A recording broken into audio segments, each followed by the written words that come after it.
Nagpur police की अपराध शाखा इकाई 4 और हुड़केश्वर पुलिस ने मिलकर एक ऐसे रैकेट का पर्दाफाश किया है जो ब्रांडेड कंपनियों के नकली लेबल लगाकर तेल बेचने का काम कर रहा था।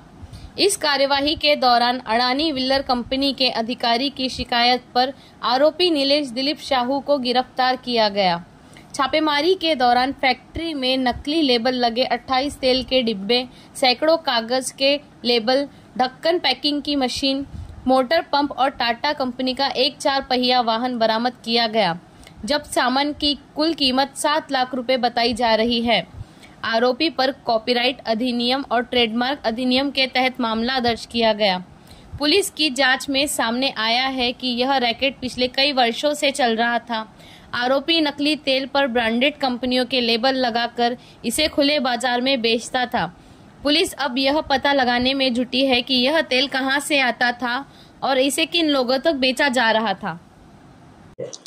अडानी विल्मर कंपनीचे जे अधिकृत इन्व्हेस्टिगेशन ऑफिसर आहे त्यांच्या आमच्याकडे क्राइम ब्रांच नागपूर पोलीस यांच्याकडे तक्रार आली होती की काही लूज मध्ये जे खाद्यतेल आहे ते आणून त्याचा ब्रँडेड तयार करून ते महाकिमतीला विकत आहेत अशी माहिती क्राइम ब्रांचला मिळाली होती।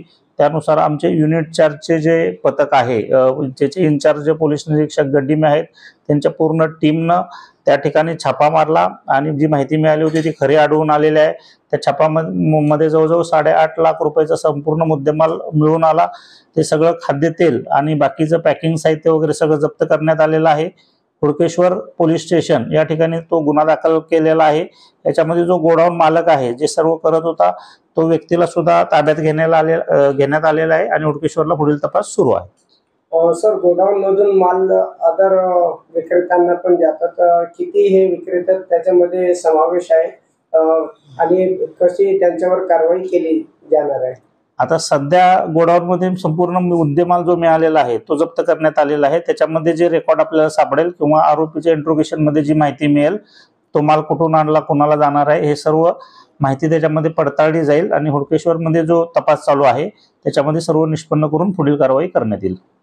सर, हे पूर्ण कारवाई कोणत्या वरिष्ठ अधिकारीच्या मार्गदर्शनाखाली? सदरची संपूर्ण कारवाई आमचे पोलीस आयुक्त श्री रवींद्र सिंगल सर, त्याचबरोबर additional CP crime Shri Sanjay Patil sir आणि DCP detection Rahul Makanikar sir यांच्या मार्गदर्शनाखाली करण्यात आलेले आहे।